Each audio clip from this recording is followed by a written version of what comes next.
Hello everyone, hey guys, कैसे हैं आप लोग। आज है 22 ऑफ मई 22 मई 2020 और इस 22 मई 2020 के current affair special current affair session में आपका स्वागत है।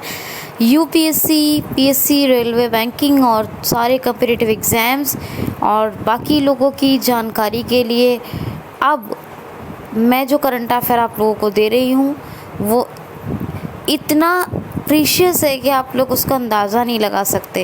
वो तभी होगा जब आप वीडियो को कंप्लीट वॉच करेंगे। सारे लोग वीडियो को कंप्लीट वॉच कीजिए एंड तक और यकीन कीजिए, ट्रस्ट मी, कि छोटे से छोटे एंट्रेंस एग्ज़ाम से लेकर बड़े से बड़े कॉम्पिटिटिव एग्ज़ाम्स में ये करंट अफेयर आपके लिए ना हेल्पफुल साबित हो ना आपको हेल्पफुल लगे तो आप मुझे बताना कमेंट बॉक्स में कि ऐसा नहीं हुआ मैम, क्वेश्चन नहीं है। ऐसा हो ही नहीं सकता जो करंट अफेयर का क्वेश्चन कोई ना कोई जो मैं आपको दे रही हूँ वहाँ से क्वेश्चन ना आए। इसी करंट अफेयर से क्वेश्चंस आने हैं, चाहे वो यूपीएससी हो, चाहे वो पीएससी हो, चाहे कोई भी कॉम्पिटिटिव एग्ज़ाम्स हो और चाहे वो कोई एंट्रेंस हो। सही सब में जो आपको डेटा प्रोवाइड करवाया जा रहा है उसी से क्वेश्चन आएंगे, क्योंकि यही करंट अफेयर ऑथेंटिक है। मैं ऑथेंटिफिकेशन चेक करने के बाद ही, ऑथेंटिसिटी मतलब कितनी ऑथेंटिक न्यूज़ है करंट अफेयर की, उसी को चेक करने के बाद ही आप लोगों के लिए डेटा कलेक्ट करके लेके आती हूँ। और उम्मीद करती हूँ कि बहुत अच्छे जो यूट्यूबर हैं उन्हीं के यहाँ ये आपको अवेलेबल होगा, है ना। मैं तो उतनी बड़ी हूँ नहीं, क्योंकि मेरे तो भी उतने सब्सक्राइबर भी नहीं हैं, ना ही मेरे पास उतना वॉच टाइम है, लेकिन मुझे इस बात का पूरा विश्वास है, पूरा बिलीव है इस बात पर कि मैं मेहनत कर रही हूँ, क्वालिटी दे रही हूँ, तो मुझे इसमें प्रोग्रेस मिलेगी। मुझे इस बात का यकीन है, लेकिन ये आप लोगों के सपोर्ट के बिना मुमकिन नहीं है। मैं अगर आपको क्वालिटेटिव कंटेंट प्रोवाइड करवा रही हूँ तो इस क्वालिटी के आपको इसका रेस्पेक्ट कीजिए और इसको अपने लिए प्लीज़ यूज़ कीजिए। वीडियो को कंप्लीट वॉच करें और लाइक और शेयर ज़रूर करें अगर आपको पसंद आए, ठीक है, और अच्छे कमेंट्स भी करें। और प्लीज़ क्यूसीएल को ज़रूर सब्सक्राइब करें, सब्सक्राइब करना ना भूलें और बेल आइकन को हिट कर लें ताकि आपको हर नोटिफिकेशन टू द टाइम मिल जाए। चलिए स्टार्ट करते हैं आज के प्यारा सा करंट अफेयर सेशन। तो अब हम ले रहे हैं 22 मई का फर्स्ट क्वेश्चन। देखिए दोस्तों, ध्यान से सुनिए पूरे वीडियो को। पहला क्वेश्चन है, हाल ही में आतंकवादी विरोधी दिवस कब मनाया जाता है? एंटी टेररिस्ट डे कब मनाया जाता है? तो ये मनाया गया है अभी 21 मई को, क्योंकि ये 21 मई को ही हर साल मनाया जाता है आतंकवादी विरोधी दिवस, आतंकवाद या आतंकवादी विरोधी दिवस। हुआ क्या था कि हमारे 7वें नंबर के प्राइम मिनिस्टर थे, कौन? राजीव गांधी। इनकी एक आतंकवादी समूह, ये तमिल समूह था, तमिल ग्रुप था, इसका नाम था लिट्टे। तो तमिल ग्रुप था ये लिट्टे, ये एक टेररिस्ट ग्रुप था, तमिल टेररिस्ट ग्रुप। इसने हत्या कर दी थी हमारे 7वें नंबर के जो पूर्व प्रधानमंत्री राजीव गांधी थे, 7वें नंबर के। तो उनकी हत्या के बाद से क्या हुआ, हर साल 21 मई को आतंकवाद विरोधी दिवस या आतंकवादी विरोधी दिवस, एंटी टेररिस्ट डे, आतंकवादी विरोधी दिवस, एंटी टेररिस्ट डे मनाया जा रहा है हर साल।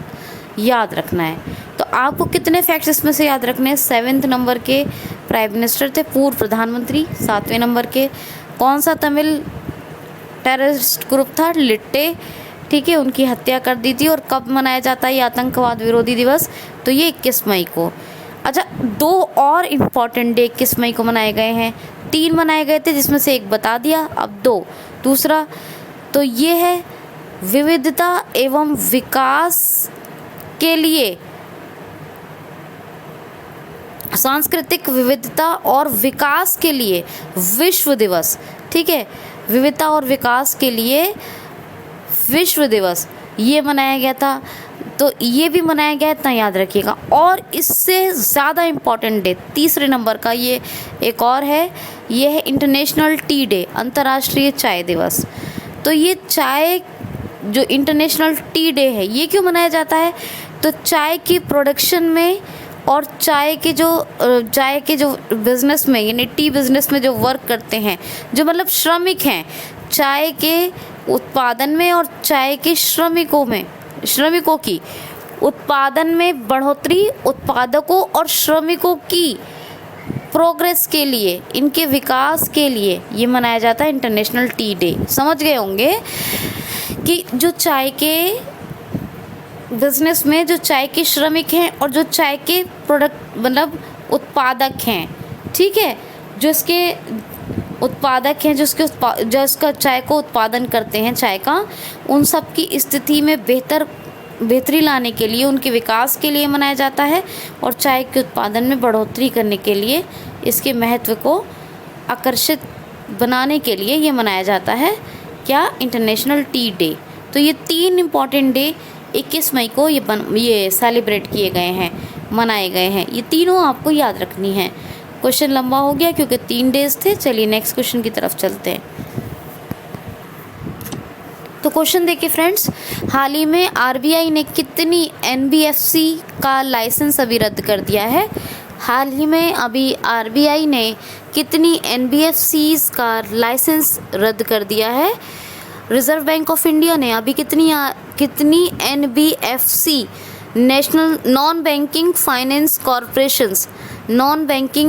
कॉरपोरेशन एनबीएफसी की फुल फॉर्म है, इनका लाइसेंस रद्द कर दिया है। तो 14 एनबीएफसीज हैं, यानी 14 नॉन बैंकिंग फाइनेंस कॉरपोरेशंस हैं जिनके लाइसेंस रद्द कर दिए गए हैं। कितने? 14th। आरबीआई की जो गाइडलाइंस थी, जो आरबीआई के द्वारा जारी की गई गाइडलाइंस थी, उनको प्रॉपर फॉलो ना करने के चलते 14 एनबीएफसीज का license Reserve Bank of India ने रद्द कर दिया है। रिज़र्व बैंक ऑफ इंडिया के गवर्नर कौन है? शक्तिकांत दास। ये पूछा जाता है कि किस नंबर के गवर्नर हैं, तो ये आरबीआई के 25th नंबर के गवर्नर हैं। 25th नंबर के 1 अप्रैल 1935 को इसकी स्थापना हुई, यानी इस्टेब्लिशमेंट हुआ। हेडक्वार्टर मुंबई में है रिज़र्व बैंक ऑफ इंडिया का। नेक्स्ट क्वेश्चन है, हाल ही में अभी चीन की सरकार ने किस देश से निर्यात करने पर, यानी एक्सपोर्ट पर 80% का टैरिफ, मैंने आपको, चलो कोई नहीं, 80% का टैरिफ लगा दिया है। हाल ही में चीन की सरकार ने किस देश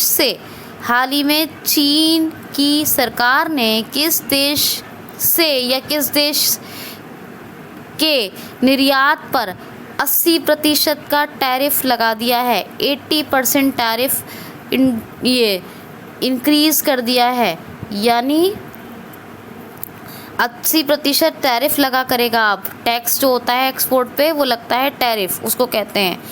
तो चीन की सरकार ने ऑस्ट्रेलिया से एक्सपोर्ट पर, जो भी एक्सपोर्ट का बिज़नेस करेगा ऑस्ट्रेलिया चाइना के साथ, तो चाइना ऑस्ट्रेलिया के एक्सपोर्ट पर, यानी जो ऑस्ट्रेलिया अपना एक्सपोर्ट करेगा, जो चाइना को इंपोर्ट करेगा चीज़ें, वो चीज़ें ऑस्ट्रेलिया के एक्सपोर्ट, यानी ऑस्ट्रेलिया से होने वाले निर्यात पर चाइना 80% टैरिफ लेगा। अभी आपको बताया कि जब हमारी चीज़ें दूसरी जगह पर निर्यात होती हैं तो वहाँ पे कुछ सीमा शुल्क होते हैं, वहाँ पे कुछ टैक्स लगते हैं। उन्हीं में से एक टैरिफ नाम का एक टैक्स है जो निर्यात पर लगाया जाता है। तो ये 80% टैरिफ लगाएगी चीन की सरकार। 80% लगा लीजिए, 80%। बहुत ज़्यादा है ना? ज़्यादा है या कम ये तो हम नहीं कह सकते, लेकिन बहरहाल क्वेश्चन है कि 80% टैरिफ अब ऑस्ट्रेलिया से होने वाले निर्यात पर चाइना गवर्नमेंट लगाएगी। याद रखना है आपको। चाइना ने अभी 2 सैटेलाइट लॉन्च किए थे, मैंने लास्ट टाइम भी कहा था। क्या आप बताइए? आपने नहीं बताया। खैर, वो कौन से थे? सिंगयून 201 एंड सिंगयून 202। सिंगयून 201, 202 ये दोनों सैटेलाइट। लॉन्ग मार्च 5 का एक रॉकेट भी चाइना ने अभी लॉन्च किया था। चाइना ने अभी एक ध्यानवीन नाम का अपना पहला मंगल मिशन लॉन्च करने की घोषणा कर दी है। अब घोषणा हो गई है तो लॉन्च होगा। चाइना में एशियन यूथ गेम्स, कौन से? एशियन यूथ गेम्स 2021 में होने वाले हैं, आपको बताया था। और चाइना के जो 19वें चाइना में ही 19वें एशियन गेम्स, कौन से 19th एशियन गेम्स, ये 2022 में होंगे। कंफ्यूज मत होइएगा, एशियन यूथ गेम्स 2021 और 19वें एशियन गेम्स 2022 में चाइना में होंगे दोनों। और इसका 19वें एशियन गेम्स 2022 में जो होंगे उनका शुभांकर यानी उनका जो मैस्कट है, ऑफिशियल मैस्कट, वो लॉन्च कर दिया है। क्या है? Smart triplet. चाइना में ही एशियन पैरालंपिक गेम होंगे 2022 में, चाइना में ही 2022 का विंटर ओलंपिक होगा। और जो अभी एशियन पैरालंपिक गेम होंगे 2022 में, उनका भी मैस्कट लॉन्च कर दिया गया है। क्या है? वेई, ये है वेई चाइना का। अब चाइना की बात कर लें, DCEP नाम की एक करेंसी अभी लॉन्च की थी चाइना ने, यानी कि क्या फुल फॉर्म थी? Digital currency electronic payment. China की कैपिटल बीजिंग में है, चाइना की कैपिटल बीजिंग है, बीजिंग है, ठीक है। चाइना के जो प्रेसिडेंट हैं शी जिनपिंग, और चाइना की करेंसी है रेनमिनवी। और इम्पॉर्टेंट बात यह है कि रेनमिनवी, जैसे हमारी करेंसी क्या है? रुपया, तो रेनमिनवी इनकी अपनी ऑफिशियल करेंसी। हमारी ऑफिशियल क्या है? भारतीय रुपया, तो इनकी ऑफिशियल करेंसी क्या है? रेनमिनवी। लेकिन हम लोग पैसे करते रहते हैं ना, पैसा करती है ना, वो वाले पैसे। तो ये पैसा जो करते हैं हम लोग, ये इसको कहते हैं युआन। इनके यहाँ भी जो रेनमिनवी ऑफिशियल करेंसी है और जो युआन है वो आम बोलचाल में, यानी जैसे हम पैसा करते हैं ना, पैसा करते हैं, वैसे ये भी करते हैं युआन, ठीक है। तो इनकी लेकिन ऑफिशियल करेंसी क्या है? रेनमिनवी। तो ये आपको याद रखना है। इसको People's Bank of China launch करता है, People's Bank of China, PBC। और हमारा बैंक कौन सा है? RBI, अभी बताया था। नेक्स्ट क्वेश्चन सुनिए। हाल ही में अभी किस राज्य के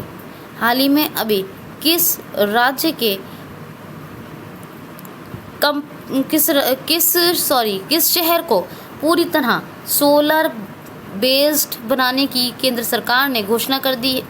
यानी कि ऐसे ही सुन लीजिए भी क्वेश्चन। हाल ही में केंद्र सरकार ने किस शहर को पूरी तरह सोलर बेस्ड बनाने की घोषणा कर दी है? और क्वेश्चन ऐसे भी आ सकता है कि हाल ही में केंद्र सरकार ने किस शहर को 100% सौरकरण, किस शहर का 100% यानी 100% सौरकरण करने के लिए एक योजना की घोषणा कर दी है? हाल ही में केंद्र सरकार ने किस शहर के 100% सौरीकरण करने के लिए एक योजना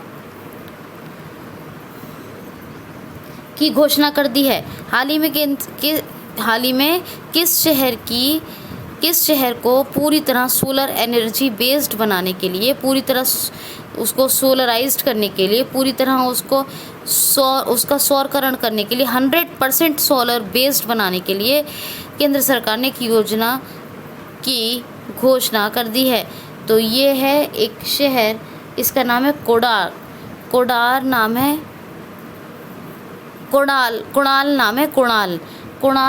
कुणाल कहते हैं, या कुणाल कहिए, कुणाल ये उड़ीसा में है।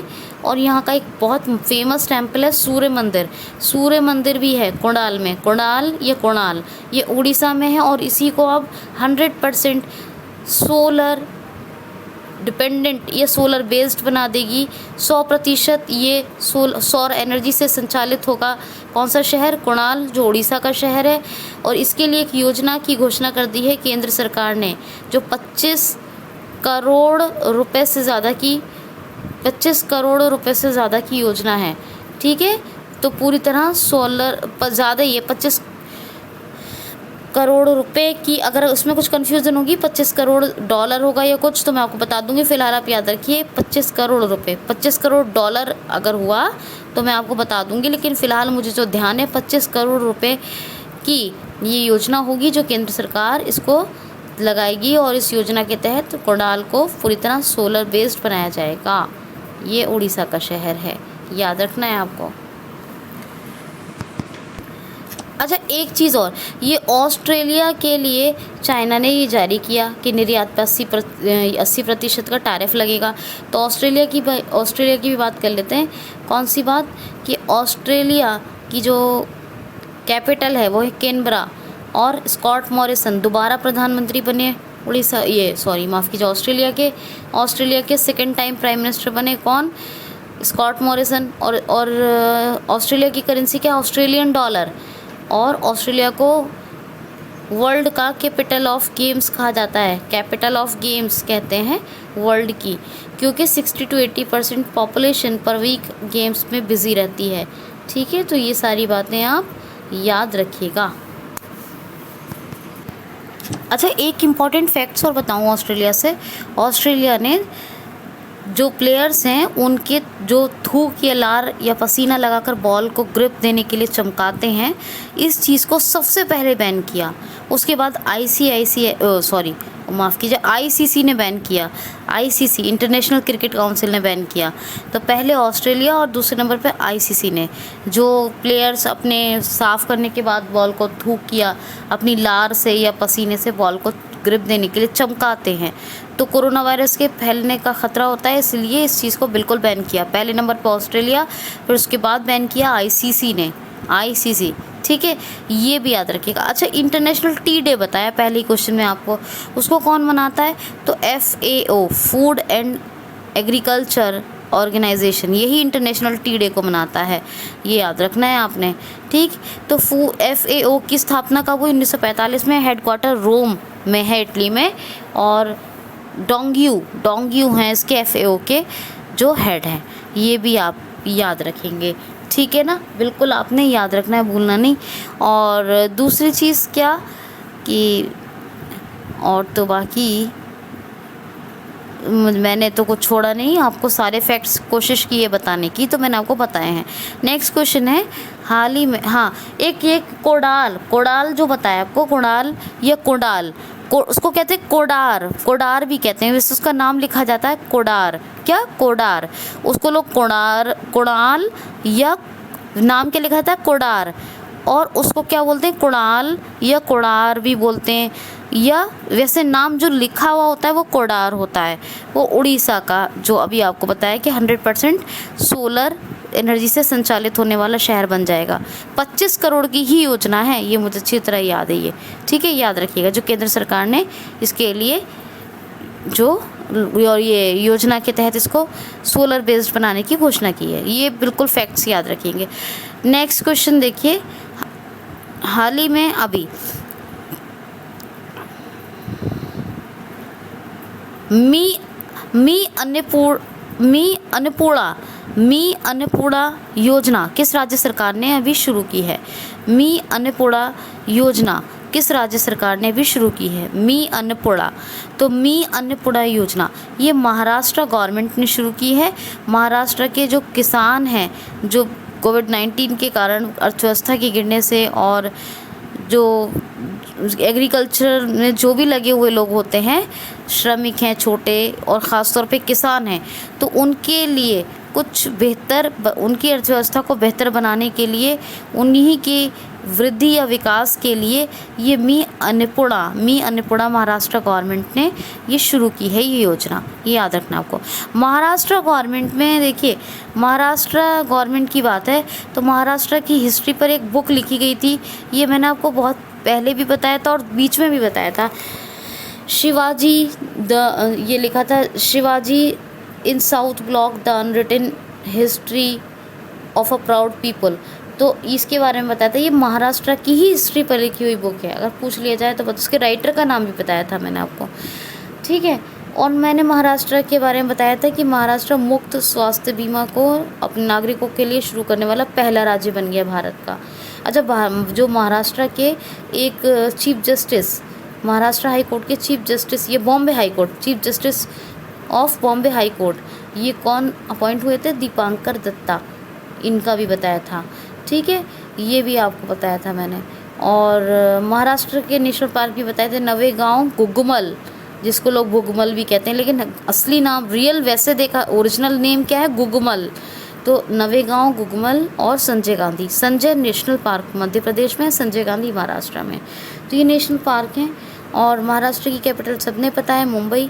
भगत सिंह कोश्यारी राज्यपाल हैं और उद्धव ठाकरे हैं चीफ मिनिस्टर। ये याद रखिएगा। आपको बता दूं, अकेले मुंबई में कोरोना वायरस के चलते बहुत सारी मौतें हुई, बहुत सारे केसेस मिले। भले ही केरला में पहले केसेस मिले ज़रूर, लेकिन मुंबई में जो शहरों की दृष्टि से देखा जाए तो मुंबई में अकेले कोरोना वायरस यानी कोविड-19 की वजह से बहुत तबाही मची। तबाही का मतलब ये है कि बहुत ही ज़्यादा नुकसान हुआ, लोगों ने बहुत सारे केसेस भी आए और बहुत डेथ्स भी हुई थी। तो ये भी ये पूछा नहीं जाएगा, ये तो मैं आपकी नॉलेज के लिए बता रही हूँ ये वाली बात, ठीक है। नेक्स्ट क्वेश्चन है, ISA के नए अध्यक्ष कौन बनाए गए हैं? ISA Indian steel association. ISA की फुल फॉर्म क्या है? इंडियन स्टील एसोसिएशन के नए अध्यक्ष कौन बनाए गए हैं? तो इसके नए अध्यक्ष अभी नियुक्त किए गए हैं। कौन? दिलीप उमेन ये नए अध्यक्ष बने हैं ISA के। ISA का हेडक्वार्टर कहाँ है? इंडियन स्टील एसोसिएशन का न्यू दिल्ली में, और अध्यक्ष तो यही बन गए हैं, दिलीप उमेन। ठीक है, ध्यान से सुनते रहिए प्लीज़।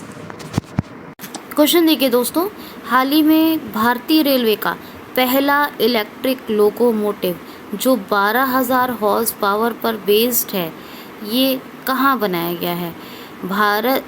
इंडियन रेलवे ने अपने पहले इलेक्ट्रिक लोकोमोटिव का संचालन शुरू किया है जो 12,000 हॉर्स पावर का है। ये कहाँ बनाया गया है? तो बिहार के मधेरपुरा में। बिहार के मधेरपुरा नाम की एक जगह है, बिहार में मधेरपुरा। तो बिहार के मधेरपुरा में ये बनाया गया है और ये पहला लोकोमोटिव है, इलेक्ट्रिक लोकोमोटिव, पहला इलेक्ट्रिक लोकोमोटिव है, पहला, फर्स्ट याद रखिएगा। ये इंडियन रेलवे का है और ये इंडियन रेलवे का पहला इलेक्ट्रिक लोकोमोटिव है जो 12,000 हॉर्स पावर पर बेस्ड है। कितना? 12,000 हॉर्स पावर का है और ये कहाँ बनाया गया है? तो बिहार के मधेरपुरा में। अच्छा, ये बिहार के मधेरपुरा में, इसका मैन्युफैक्चरिंग तो इंडिया में हुआ है लेकिन इसको एक फ्रेंच कंपनी ने बनाया है, यानी कि एक कंपनी ने बनाया है जो फ्रांस की है और इसका मैन्युफैक्चरिंग हुआ है कहाँ? मैन्युफैक्चरिंग का हुआ अपने देश भारत में। इसका मतलब ये है कि मेक इन इंडिया के थ्रू इसको बनाया गया है, मेक इन इंडिया के थ्रू बनाया गया है भारत के पहले इलेक्ट्रिक लोकोमोटिव को जो 12,000 हॉर्स पावर का है और ये इंडियन रेलवे ने बनाया है, इंडियन रेलवे इसका संचालन करेगा। ठीक है जी, तो ये आपको याद रखना है। अच्छा, नेक्स्ट क्वेश्चन देखिए, हाल ही में अभी फ़लस्तीन प्रवासियों के लिए, हाल ही में फ़लस्तीन के प्रवासियों के लिए काम करने वाली एक राहत एवं निर्माण संस्था को भारत ने कितने डॉलर की सहायता देने की घोषणा की है? हाल ही में अपने देश भारत ने फ़लस्तीन प्रवासियों के लिए राहत एवं निर्माण कार्य करने वाली एक संस्था को कितने बिलियन डॉलर देने की सहायता की है? कितने मिलियन डॉलर देने की सहायता देने की मंजूरी दी है? क्वेश्चन दोबारा सुन लीजिए, शायद ना समझ में आया हो। हाल ही में अपने देश भारत ने फ़लस्तीन के प्रवासियों के राहत एवं निर्माण कार्यों को करने वाली एक संस्था को 2 मिलियन डॉलर देने की, मैं आपको आंसर ही बता देती हूँ, 2 मिलियन डॉलर देने की सहायता देने की घोषणा की है। कितने? 2 मिलियन डॉलर देने की सहायता की घोषणा की है। यानी अपने देश भारत ने ये घोषणा की है कि 2 मिलियन डॉलर की वो सहायता देगा। किसको? ये प्रवासी, फ़लस्तीन के प्रवासी हैं, इनके राहत और निर्माण कार्यों के लिए काम करती है एक संस्था, उसी को अपना देश भारत 2 मिलियन डॉलर की सहायता देगी। ये इतना आप देगा, इतना याद रखना है कि ये फ़लस्तीन राहत निर्माण कार्य करने वाली एक संस्था है। ठीक है, फ़लस्तीन के हैं ये, फ़लस्तीन के बारे में याद रखना है, फ़लस्तीन के प्रवासी हैं। 2 मिलियन डॉलर की सहायता अपना देश, मेरा देश, आपका देश भारत देगा। ठीक है, ये याद रखना है आपको, पक्का याद रखेंगे। नेक्स्ट क्वेश्चन है, हाल ही में अभी किस राज्य सरकार ने दीदी वाहन दीदी वाहन योजना को शुरू करने की घोषणा की है? हाल ही में किस राज्य सरकार ने दीदी वाहन सेवा को शुरू करने की घोषणा? सेवा सर्विस है ये, ठीक है। हाल ही में किस राज्य सरकार ने दीदी वाहन सेवा को शुरू करने की घोषणा की है? हाल ही में किस राज्य सरकार ने दीदी वाहन दीदी माने सिस्टर, दीदी वाहन सेवा को शुरू करने की घोषणा की है? तो मध्य प्रदेश स्टेट गवर्नमेंट ने एक घोषणा की है कि वो दीदी वाहन सेवा को शुरू करेगी। अब ये है क्या? तो एमपी में एक जगह होती है, एक डिस्ट्रिक्ट है झबुआ, एमपी का झबुआ। तो झबुआ जो डिस्ट्रिक्ट है, झबुआ जो शहर है, वहाँ पे इस दीदी वाहन सेवा को शुरू किया जाएगा। और दीदी वाहन सेवा है क्या कि जो प्रेग्नेंट लेडीज़ हैं उनको डिलीवरी के टाइम पर आसानी से वाहन प्रदान किया जाए, इनको व्हीकल प्रोवाइड करवाया जाए। तो दीदी वाहन सेवा यही है, यानी कि जो एमपी के झबुआ की जो प्रेग्नेंट लेडीज़ हैं वो डिलीवरी के टाइम या होंगी प्रेग्नेंट लेडीज़ जो भी हैं, जितनी भी प्रेग्नेंट लेडीज़ हैं या होंगी, वो तमाम, अगर उनके पास व्हीकल की कोई फैसिलिटी नहीं है तो दीदी वाहन सेवा के थ्रू वाहन ले सकती हैं। मतलब एम्बुलेंस वगैरह अगर उनको डिलीवरी के टाइम ज़रूरत पड़ती है तो। देखिए, जो ग्रामीण महिला आजीविका मिशन है, ग्रामीण महिला आजीविका मिशन, तो उसमें जो महिलाएं काम करती हैं तो उनकी जो सेविंग्स होती हैं उन पे जो इंटरेस्ट मिलता है उसी का एक हिस्सा इसमें लगाया गया है दीदी वाहन सेवा में। और कुछ वाहन प्रोवाइड करवाए जाएंगे जिससे कि प्रेग्नेंट लेडीज़ यानी गर्भवती महिलाएं अगर डिलीवरी के टाइम कोई वाहन चाहती हैं, उनको ज़रूरत है, जाना है उनको अस्पताल, तो उनको आसानी से जो वाहन उपलब्ध करवा दिया जाएगा। यही है दीदी वाहन सेवा, और ये एमपी ने शुरू की है। एमपी ने एक सेवा और शुरू की थी, कौन सी? आपको बताया था FIR आपके द्वार, ये आपको बताया था। एमपी ने एक जो है पुनः शुरू कर दी। एमपी के चीफ मिनिस्टर ने मुख्यमंत्री जन कल्याण संबल योजना, ये भी आपको बताया था। और संकल्प योजना बुजुर्गों की सहायता के लिए, ये उमरिया डिस्ट्रिक्ट में, ये भी एमपी के सरकार ने शुरू की थी। और एमपी की सरकार ने ही जो है एमपी में ही मिर्च महोत्सव, तानसेन महोत्सव ये आयोजित हुए थे।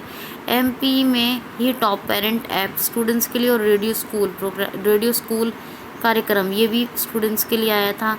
एमपी में लोगों के लिए तमाम एक आया था जीवन अमृत, जो त्रिकूट चूर्ण का वितरण किया गया था, ये डिस्ट्रीब्यूशन।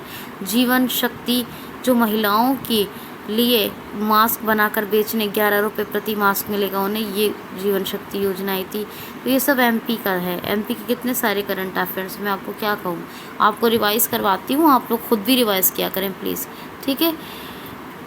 और वीडियोस को कंप्लीट वॉच किया करें, ज़्यादा से ज़्यादा वीडियो को, पुरानी वीडियोस को भी देखा करें जिनसे आपको बेनिफिट हो, ठीक है। एमपी के नेशनल पार्क कौन कौन से? संजय, सतपुड़ा, कान्हा, संजय, सतपुड़ा, कान्हा, पेंच, पन्ना, बांधवगढ़,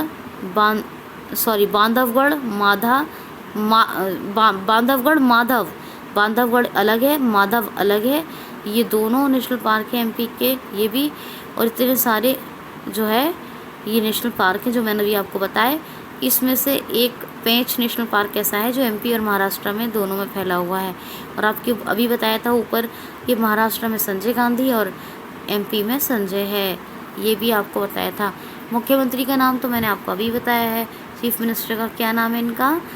तो इनका नाम है शिवराज सिंह चौहान। और एमपी के जो गवर्नर हैं वो कौन है? लालजी टंडन। कैपिटल भोपाल है। और जो 5 शहरों की लिस्ट आई है ना कल, जिनको कचरा मुक्त घोषित किया गया है, सूरत, राजकोट, कर्नाटक का मैसूर है ना, और उसमें एमपी के इंदौर का नाम भी है, एमपी का इंदौर है। कौन कौन से बताए थे मैंने आपको वैसे? एमपी का इंदौर, कर्नाटक का मैसूर, 2 गुजरात के थे, कौन कौन सा? सूरत और राजकोट, और एक और मैंने आपको बताया है, आपको याद करना होगा वो कौन सा है।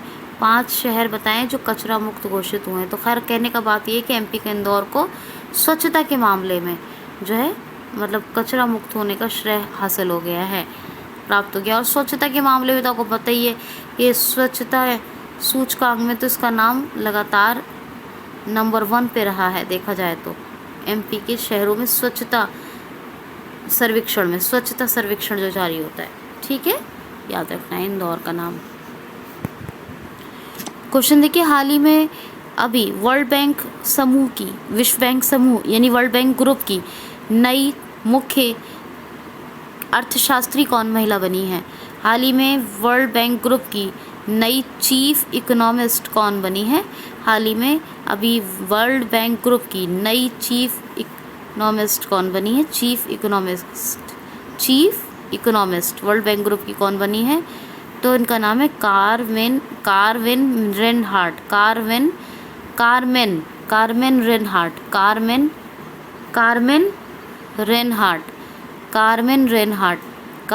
रेनहार्ट। ये अभी चीफ इकोनॉमिस्ट, मुख्य अर्थशास्त्री बनी है वर्ल्ड बैंक ग्रुप, विश्व बैंक समूह की कारमेन रेनहार्ट। ये वर्ल्ड बैंक ग्रुप की न्यू चीफ इकोनॉमिस्ट बनी है, ये आपको याद रखना है, ठीक है। अच्छा, मैंने आपको वैसे उड़ीसा का रिलेटेड एक क्वेश्चन करवाया था। उड़ीसा के भी चीफ जस्टिस अपॉइंट हुए थे नए, आपको बताया था मैंने कौन थे? मोहम्मद रफ़ीक, जो उड़ीसा हाई कोर्ट के चीफ जस्टिस बने थे। कौन? मोहम्मद रफ़ीक। ये तो मुझे याद आ गया, तो मैं आपको बता दिया।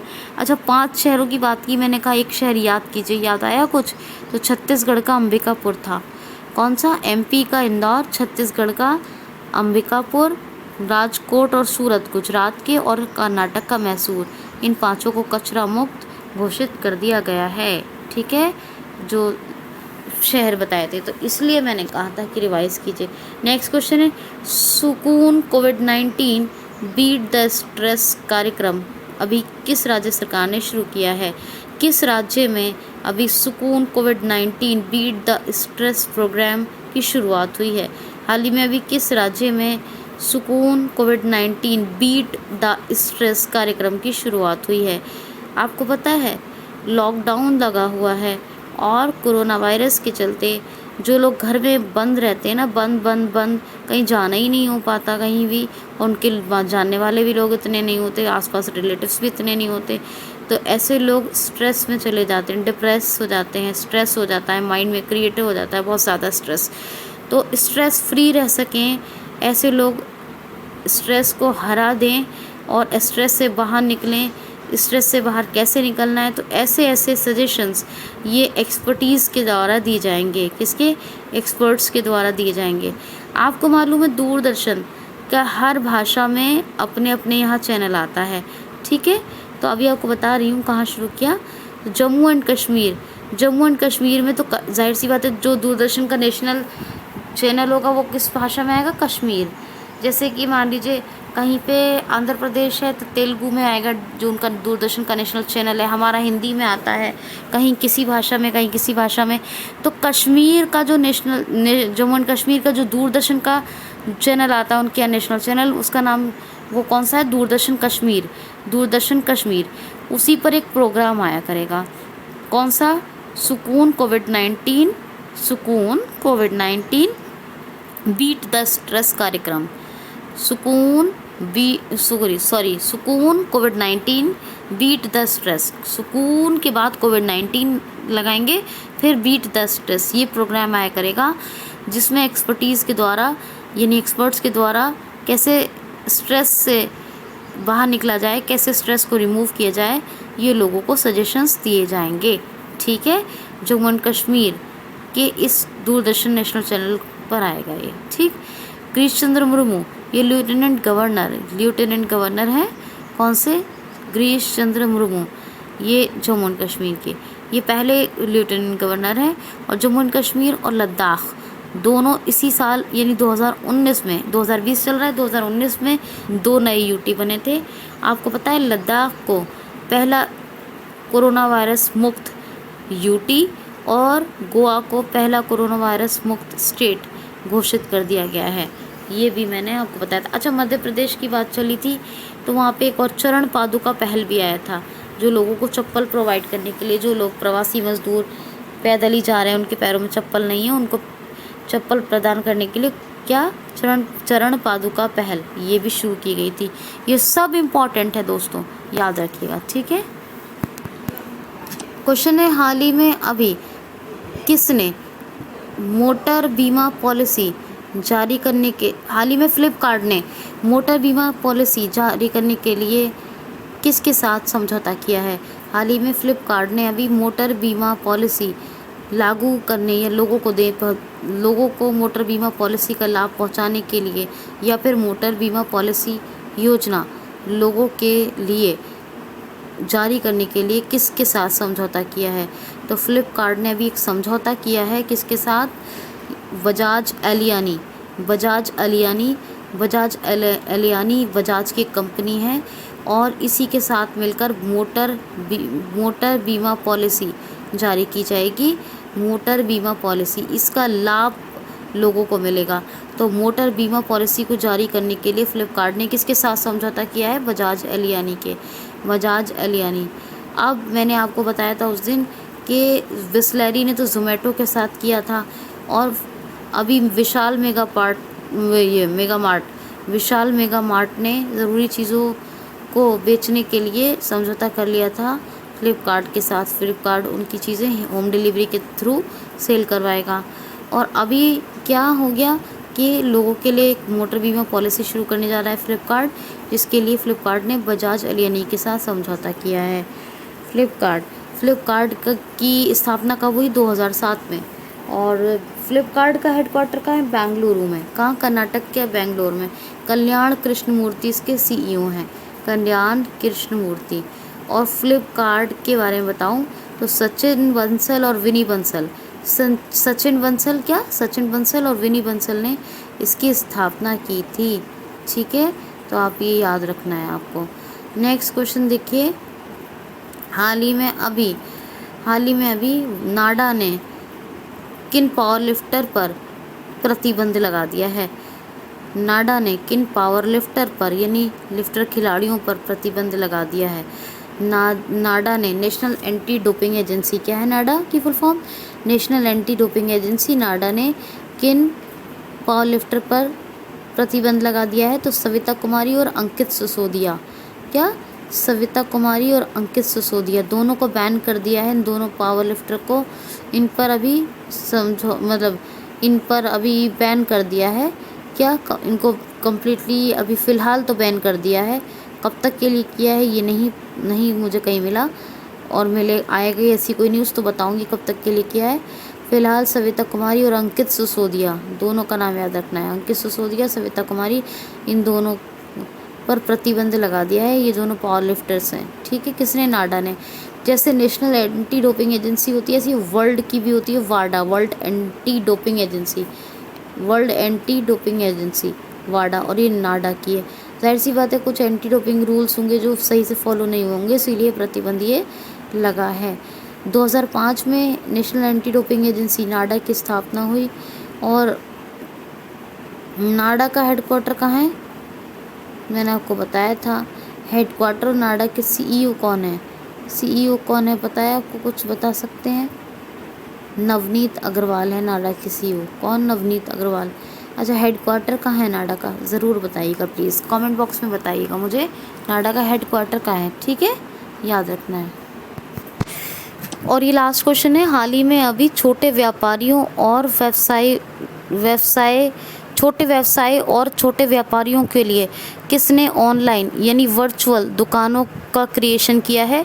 हाल ही में अभी किसने वर्चुअल शॉप्स क्रिएट की हैं छोटे व्यापारी और व्यवसाय के लिए। हाल ही में छोटे व्यवसायों और छोटे व्यापारियों के लिए किसने वर्चुअल जहां लगा है यानी ऑनलाइन दुकानों का निर्माण किया है। तो फेसबुक ये परमिशन लेनी पड़ती है ऐसा करने के लिए वेबसाइट से। तो फेसबुक क्या करेगा, अपने वर्चुअल शॉप्स क्रिएट करेगा। क्या, वर्चुअल शॉप्स, ताकि लॉकडाउन के चलते परेशानी ना हो। वर्चुअल शॉप्स क्रिएट होंगे और इसके तहत छोटे व्यापारी और छोटे व्यवसाय अपनी जो चीज़ें हैं वो वहाँ से उठा सकते हैं, ले सकते हैं वहाँ उस वर्चुअल दुकानों के थ्रू। तो ये वर्चुअल शॉप्स छोटे व्यापारियों और छोटे व्यवसायियों के लिए किसने शुरू की है, फेसबुक ऑनलाइन दुकानें तो फेसबुक ने शुरू किए हैं। फेसबुक की करेंसी आई थी लिब्रा, और एक आया था कि आई फॉर इंडिया कोविड-19 फंड कलेक्शन के लिए। फेसबुक ने और भी बहुत कुछ किया है, आपको कई करंट अफेयर मैंने बताए हैं, रिवाइज़ कीजिए। मार्क जकरबर्ग इसके हेड है। 2004 में इसकी स्थापना हुई कैलिफोर्निया सैन फ्रांसिस्को में, तो खैर उसका ट्विटर कैलिफोर्निया में फेसबुक का हेडक्वार्टर है। ठीक है, याद रखना है आपने। प्लीज़ कंप्लीट सुनिएगा करंट अफेयर को और अपना ख्याल रखिए, खुश रहिए। कंप्यूटर का वीडियो बना के देना है तो कमेंट बॉक्स में बता दीजिए। आज के लिए इतना ही दोस्तों, फ्रेंड्स बताइएगा ज़रूर। Thanks for watching.